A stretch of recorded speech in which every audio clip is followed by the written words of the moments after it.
میری محبت سے زیادہ میری سیلف رسپیکٹ اہم ہے، بالکل اسی طرح جس طرح تمہارے لیے تمہارا کریئر امپورٹنٹ. لیکن وہ یہ نہیں جانتی کہ میں کمزور نہیں. جو انسان تم جیسے انسان کے ساتھ ایک چھت کے نیچے رہ سکتا ہے نا، کسی بھی پریشانی کسی بھی مشکل کو ہنس کے ہمیں لڑوانے کے لیے کری تھی نا سب کچھ. چال باز ڈرامے کے آنے والے ایک ساتھ میں اب ایشل تو بہت ہی زیادہ خوش ہے کہ آخرکار عاشر کے ساتھ اس کی بات طے ہو گئی.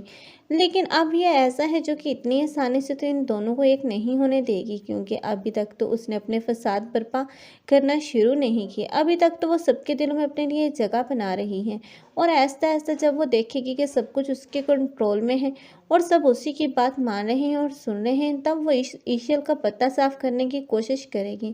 بلکہ وہ ایشل کے ساتھ ساتھ اب وہ اس روحان کی بھی شادی اپنی بہن عنایا کے ساتھ کروانا چاہے گی، کیونکہ وہ چاہتی ہے کہ جب وہ دونوں بہنیں اس گھر میں آ جائیں گی تو وہ سب کچھ اس کا ہو جائے گا، کیونکہ وہ دونوں ہی اس گھر پر راج کریں گی. ایشل اور عاشر کو تو وہ نکال باہر کریں گے، لیکن یہ تو ایسا کہ خواب ہی رہیں گے، کیونکہ اب ایشل جیسی اچھی لڑکی کو وہ اب اتنا زیادہ ٹورچر کرے گی کہ اس سے بھی زیادہ اب عنایا اسے ٹورچر کرتے ہوئے نظر آئے گی، کیونکہ عنایا اس گھر میں تو آ جائے گی لیکن اپنے ہی آپ ہی کو اب وہ ساس کا درجہ دے گی اور سمجھے گی کہ یہ اس کی ساس بننا چاہتی ہیں، کیونکہ ایسا اب سب پر حکمرانی کرنا چاہتی ہیں. لیکن ایسا کبھی نہیں ہوتا، اور یہی ایسا ہوگی جو کہ عاشر کے ذریعے اس ایشل کو بہت ہی زیادہ ذلیل اور رسوا کروائے گی، اور اوپر سے عاشر سے بولے گی کہ آخر اس نے اسے اس کی خوشیاں دلا ہی دیں.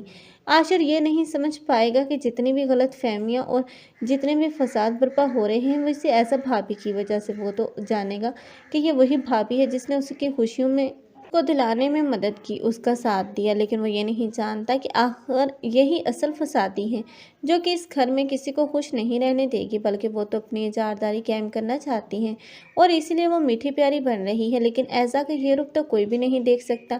ایزا تو اپنی ماں کا ہر حکم بجا لا رہی ہے، لیکن آگے جا کر اب وہ اپنی ماں کے ہاتھ میں ایسی کٹ پتلی بنے گی کہ جو اب وہ صحیح تھوڑے بہت فیصلے کر رہی ہے اب اس میں بھی اس کی ماں مداخلت کرتی ہوئی نظر آئے گی. آخر ایک نہ ایک دن جب اسد کو پتہ چلے گا ایزا کی حرکتوں کے بارے میں کہ اس کے دونوں بھائیوں میں اب یہ دراڑیں پیدا کرنے والی یہی ایزا تھی، تب ایزا کا انجام کیا ہوگا؟ آپ لوگوں کو یہ ڈرامہ کیسا لگ رہا ہے؟ کمنٹ سیکشن میں اپنی قیمتی رائے کا اظہار لازمی کریں. مزید ایسے ریویوز کے لیے ہمارے چینل کو لازمی سبسکرائب کر لیں. اگر آپ لوگوں کو ہماری ویڈیو اچھی لگی ہو تو ویڈیو کو لائک کرنا مت بھولیے گا. اللہ حافظ.